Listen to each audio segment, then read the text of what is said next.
Very nice. So I like that part of it because they're putting the standard or the requirement there as part of their procedure.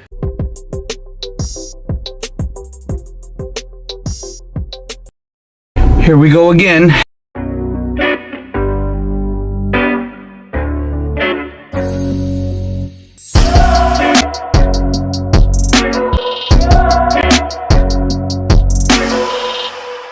Hello again, PCQI. So in this segment, we're going to be reviewing an SQF review for staff amenities, for change rooms, toilets, break rooms program. Now, I'm not adding the actual SQF code on here for the module. In the event it does change, I don't want you to use this as a guide, and it might change by GFSI or by SQF, and it might not line up with your program. So I'll just kind of quickly go over those requirements for this. Basically, staff amenities shall have documented cleaning procedures, be supplied with appropriate lighting and ventilation, and shall be made available for use by all persons engaged in the handling and processing of the product. Change rooms shall be provided to enable staff and visitors to change into and out of protective clothing as required. Change rooms shall be kept clean. High-risk change areas shall be provided for staff engaged in the processing of high-risk foods or processing operations in which clothing can be soiled. Provision shall be made for staff to store their street clothes and personal items separate from clean uniforms, food contact zones, food and packaging storage areas. Where required, a sufficient number of showers shall be provided for use by staff. Toilet rooms shall be designed and constructed so that they are accessible to staff and separate from any processing and food handling operations. Access from the processing area via an airlock vented to the exterior or through an adjoining room. Sufficient in number for the maximum number of staff. Constructed so that they can be easily cleaned and maintained. Located inside or nearby areas for storing protective clothing, outer garments, and other items while using the facilities. And kept clean and tidy. Tools/equipment used for cleaning toilets shall not be used to clean processing areas. Sanitary drainages shall not be connected to any other drains within the premises and shall be directed to a septic tank or a sewage system in accordance with regulations. Hand washing basins shall be provided immediately outside or inside the toilet rooms and designed as outlined. Separate break rooms shall be provided away from food contact handling zones. Break rooms shall be ventilated and well lit, provided with adequate tables and seating to cater for the maximum number of staff at one sitting. Equipped with a sink service with a hot and cold portable water for washing utensils. Equipped with refrigeration and heating facilities enabling staff to store or heat food and to prepare non-alcoholic beverages if required, and kept clean and free from waste materials and pests. And lastly, where outside eating areas are provided, they should be kept clean and free from waste materials and maintained in a manner that minimizes the potential for the introduction of contamination, including pests, to the site. All right.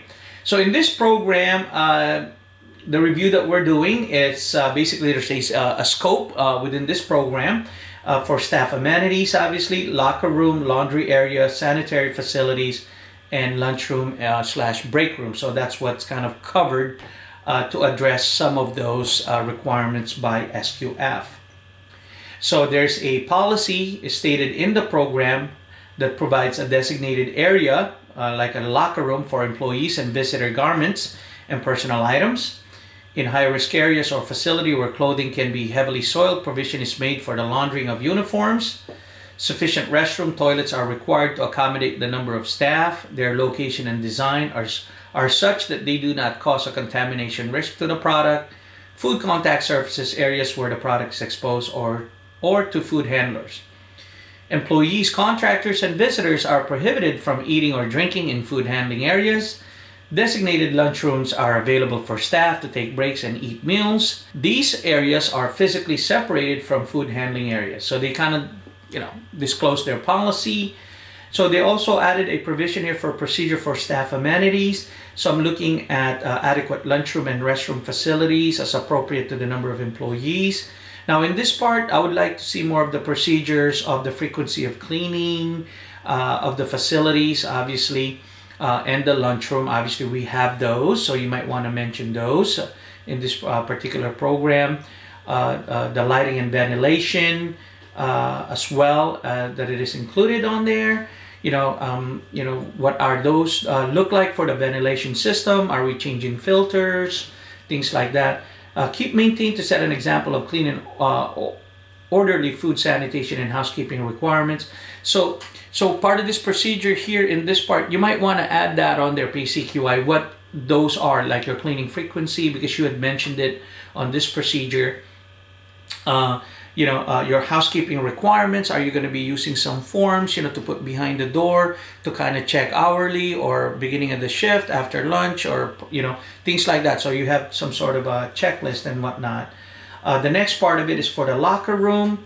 They said it is provided with lockers for the staff and visitors when they are required to change from street clothing to protective clothing to enter the facility. So you might want to add in here, are you doing locker inspection? And if you are you, what is the frequency of that as part of your QA audits? Are you providing locks for the lockers? And how can they be accessed? Believe it or not, sometimes we, as a PCQI, I do an inspection. I've opened it. I've seen a handgun, a knife, medicines, prescribed medicines that should be secured because of their content that could inhibit you from operating machines and things like that. So you're gonna want to discuss those in here, okay? Or add them on here. It's so much better for that. The areas are designed so the materials and personal items cannot be stored on top of the lockers. So you might want to be, because it's a procedure part, I know we're doing a SQF review here, put that as your policy, right? You can't have, these items on top of your personal lockers. They got to be secured, etc., etc. Let me see. Let's say the area around and under the lockers, if not fully sealed, must enable easy cleaning. Okay. It is generally recommended that the lockers be fitted with flush with the ceiling and placed on stands raised of the door to allow for ease of cleaning. So same thing on this one. You had mentioned cleaning, so you're gonna want that procedure for that locker room or the forms or the SSOP, like referred to, locker room sanitation or housekeeping program. Let me see. And locker rooms are provided to basically to commensurate with the number of employees. Obviously, if you have 20 employees and you only have 5 lockers, you're going to have some issues with that. Locker rooms are designed to avoid storage on top of lockers and for ease of cleaning. So that's a good recommendation that's put on this program. Sometimes we've seen lockers with the slope on the top, so it actually prevents people from putting something on and it'll slide back out. And they are, and they could be easily cleaned. And if they are flat, obviously it's going to be part of your housekeeping or / sanitation of that areas for you to check, for that. Let me see. There are facilities for staff to secure personal items. So because this is a procedure, you might want to add more to this part of, what are those? Because they're under the procedure part. And because some of this read like they are part of the policy, so you might want to take a look at that, put them on the policy. Like, do not place loose items or unsecured items on top of lockers, or, secure everything in the locker. And then if you want to put procedures on that, you can, but it could also be a policy. Now, this particular one, they have a laundry area. Obviously, they use a lot of lab coats or some sort of clothing for their employees that they don't want somebody else to launder for them, and they want to keep that controlled in-house. So you could also put that on there. Same thing, now that you have that part, and if you don't have it, disclose it on this program. So during an audit, you can actually, the auditor is going to ask, oh, by the way, do you launder your own clothing here or your PPEs and whatnot, and you can actually show it into your program that you do not. But if you do so there's those other steps, right? So your procedures for separating your soiled and clean PPEs. What does that look like? Put it on, and and your cleaning or washing SOP that you need to generate. So as a PCQI, you need to take a look at that and says, okay, what type of approved detergent do we have?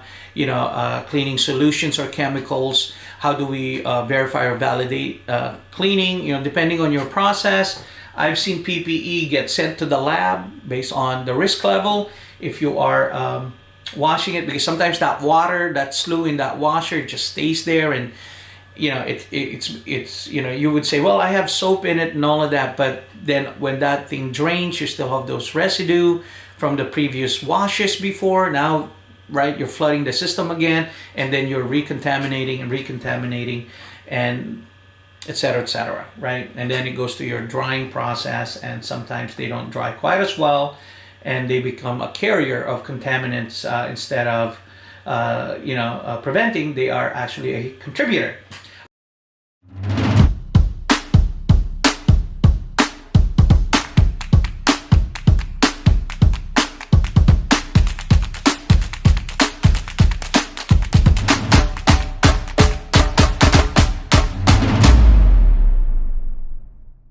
All right, sanitary facilities, restrooms, okay. Restrooms are properly located and are not open directly to the processing area. All right. So in this one, you might take, you need to take a look at that, especially for the airlock system. So best practices is, you have your zone separated for your restroom. Typically, an auditor would look at it. You have an access to the restroom, but when you come out, you have another adjacent or an airlock area where you go. When you go out, it'll be a separate area, like your production, or it could be your pre-weigh room or whatever. Typically what I see is once you come out, it's actually hand washing station and PPE station, like a hallway, and then through that process you can then go through your designated areas where you need to be performing your assigned duty.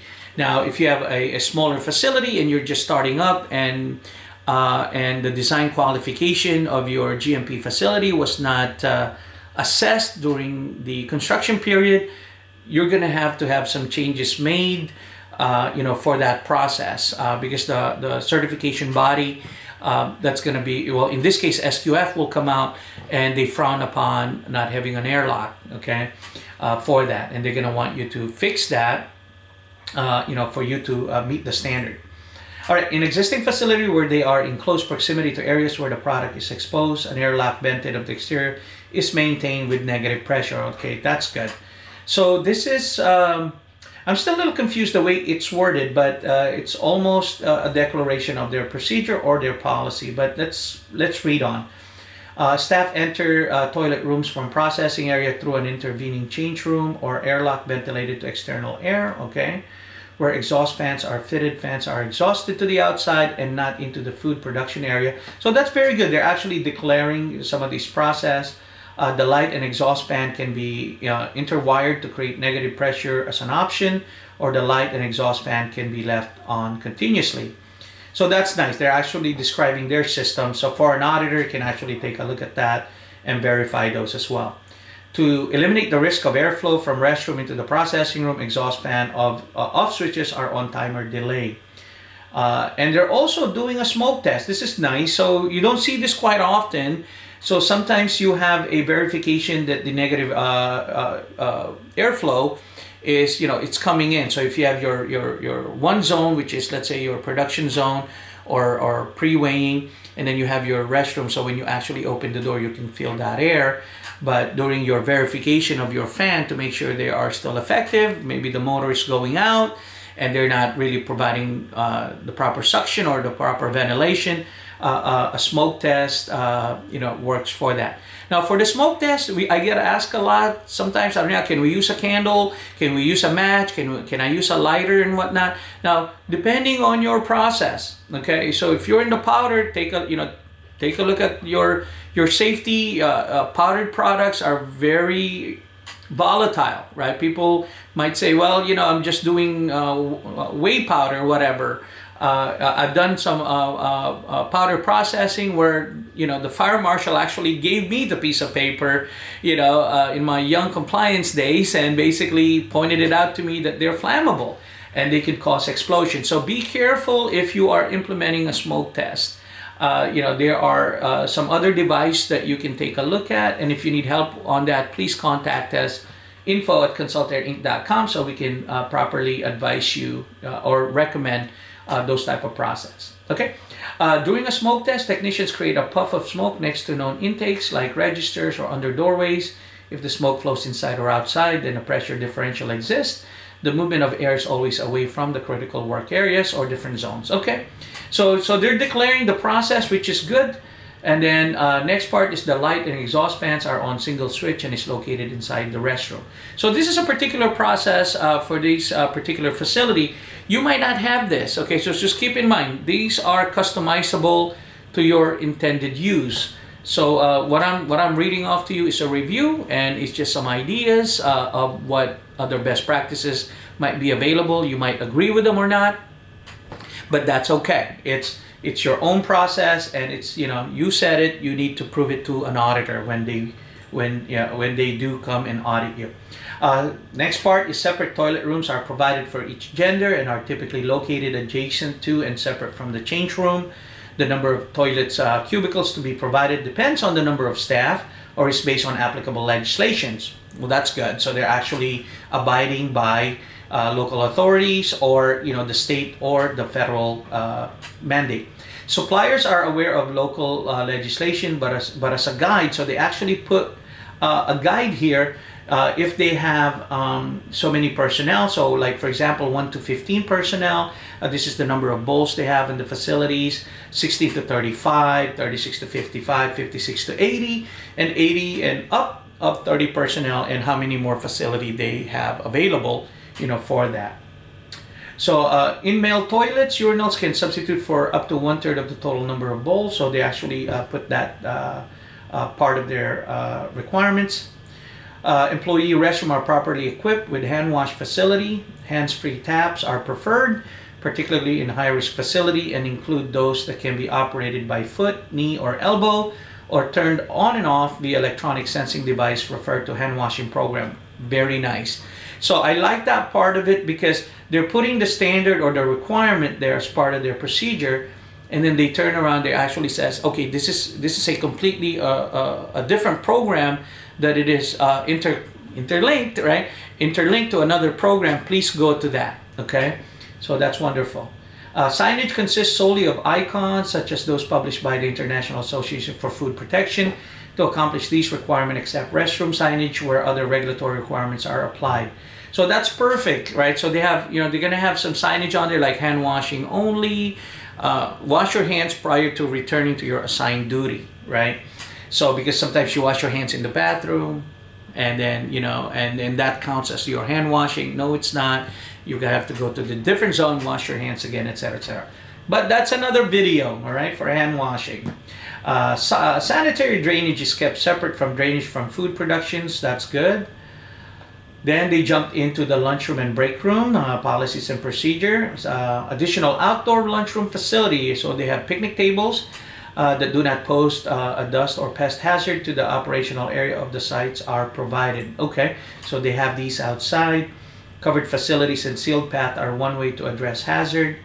Where hazard presented by such facility are minimal, alternate controls such as routine cleaning of table steps to minimize dust on non-sealed path are employed. The site facility is equipped with ventilated and well-lit lunch break room for employees. The room is equipped with a sink service with hot and cold potable water, a refrigerator, and a microwave. The area is kept clean. Now, let me go back to the outdoor lunchroom facility. On this part, PCQIs, please add. I know you're an SQF practitioner at this point, but let's kind of start building this stuff on the outdoor lunchroom facilities. In this section, add the frequency of make sure the trash is being picked up. For pest control, I know you might have that mentioned in your pest control program, but if I'm, if I'm auditing this, I might ask that question. I'll go, by the way, for your outdoor lunchroom facility, what are your procedures for, the sanitation, the trash removal, and things like that. So those are nice to be generalized here. And then do you utilize a form to prove that, right? So if you said it, right, you need to record it. So we have some documentation for that, okay?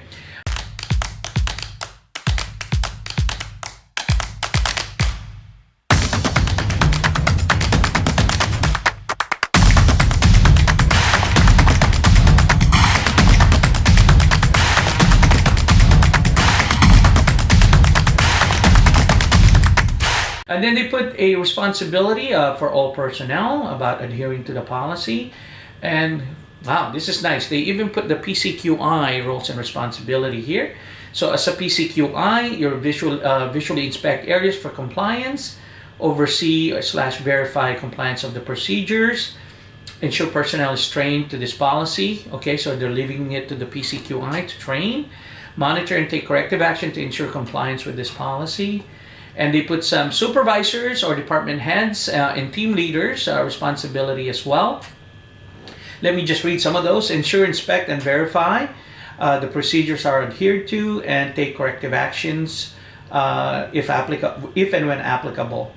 QC for personnel to validate the training and adherence to these program. Monitor and document nonconformance observation, also known as discrepancy, using the CAPA report. And the Quality and Compliance Department, the document control records and archive. Okay, and then they have some corrective action there, like in the event something happened, this is what you're gonna do, things like that. So now on the review part, they put a section here where there are some action items for review. So this is a very good practice when you're writing your program. So then you know what to look for on an annual basis, or when things change. As a PCQI, you kind of like, okay, what am I looking for? This is a big program. Where do I begin? So towards the end of this, they are some review for the quality/compliance items. And things like that. And let me read some of those for our today's segment here. Amenities are provided commensurate with type of operation and the number of employees. So that's one. So as a PCQI, you're going to look at that. Hey, we added 20 more employees. Do we have enough facilities to accommodate them instead of them standing there waiting and things like that? Okay. Amenities are available for employees who handle the products. All right, that's part of that. That's part of, I guess, the number one. The amenities have adequate lighting and adequate ventilation. Okay, locker rooms are provided. Same thing with the number of employees. And let me see, locker rooms basically avoid storage on top of lockers. So that's part of your checklist. So as a PCQI, you're going to review those and make those observations. If lack of lockers, they might be using something else, right? For that. There are showers. I guess this particular facility have showers, so they put a showers there about handling the showers and the clothing and all of those things that involves in shower welfare and whatnot. There are facilities for staff to secure personal items. Okay, provision is made for laundry and protective clothing worn by staff. Okay, so they have the laundering of uniforms by the staff that you need to look at. I'm just trying to summarize this. And then some other checks for review. Toilet doors, make sure they're not, they're secured. The smoke tests are performed on the frequency stated. Drainage, obviously, and the daily cleaning or hourly cleaning, weekly deep cleaning, they're all stated here. Proper signage and lighting. And then there's a section here for reference of documents. So this is where this is a program, as you know, the way I work with my clients on the PFL program policy procedures, form for records, and lessons for training materials. So in this particular example, the program is SQF, and then what are your policies, which we've read some, and some of the procedures, and then also the forms. So in this section of this program, those are actually stated on there. So it's the interlinking, right, of those forms to be used for records. So doing an audit, the auditor can then ask, okay, this is your program, these are your applicable forms that you're using to provide records, or compliance or conforming to this standard. So those are nice to have them listed, like your bathroom checklist, could be your hand washing station checklist, GMP checklist, or whatever those checklists, or as we call them, QA audit forms that you are putting together. So over here, I'll read some of them: cleaning and sanitation forms, hand washing, and their ventilation frequency checks. Okay. And after that one, the references where this standard came from. Obviously, it came from SQF. And by the way, we don't work for SQF. We don't work for BRC or FSSC 22000. We create these programs based on those standards, for our clients. So if you need information, please visit sqf.com. For that, Google them. They have a lot of wonderful guides. I'm not here to promote SQF in whatever level. I'm just letting you know, if you're looking for to be certified and you are considering an SQF system or a BRC or an FSSC 22000 and others, there's others out there. Go to their website, take a look at their guides, and if you have any questions, reach out to us. Contact us. And don't forget to share, like, and subscribe. Thanks again, PCQIs. Have a good one.